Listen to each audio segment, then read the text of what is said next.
नमस्कार मुलांनो, कसे आहात? मी आज तुम्हाला एक छान गोष्ट सांगणार आहे. गोष्टीचं नाव आहे लांडगा आला रे लांडगा आला. एका छोट्याशा गावात बबलू नावाचा एक खोडकर मुलगा राहत होता. तो खूपच खट्याळ होता. त्याचे काम गावाजवळच्या डोंगरात मेंढ्या राखणे होते.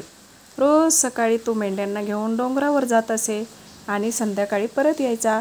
एक दिवस बबलूला गंमत सुचली. तो मोठ्याने ओरडला, लांडगा आला रे लांडगा आला. गावकरी घाबरून धावत आले. कुठे लांडगा, कुठे लांडगा? पण तिथे काहीच नव्हते. बबलू खळखळून हसू लागला. सगळे गावकरी रागावले आणि म्हणाले, असं खोटं बोलू नकोस.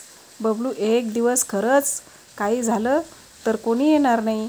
दुसऱ्या दिवशी त्याने पुन्हा तोच प्रयोग केला. लांडगा आला रे लांडगा आला. गावकरी पुन्हा धावत आले आणि पुन्हा फसले. आता सगळ्यांना राग आला. तिसऱ्या दिवशी खरंच एक मोठा लांडगा डोंगरावर आला. तो मेंढ्यावर तुटून पडला. बबलू घाबरून ओरडला, लांडगा आला रे लांडगा आला.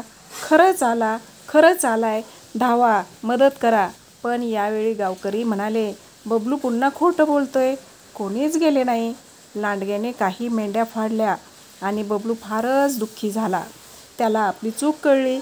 दुसऱ्या दिवशी त्याने गावकऱ्यांची माफी मागितली. तो म्हणाला, मी पुन्हा कधी खोटं बोलणार नाही. त्या दिवसानंतर बबलू खूप जबाबदार झाला. गावकऱ्यांनी त्याच्यावर विश्वास ठेवू लागले. या गोष्टीतून शिकवण अशी भेटते, खोटं बोलणं म्हणजे लोकांचा विश्वास गमावणं.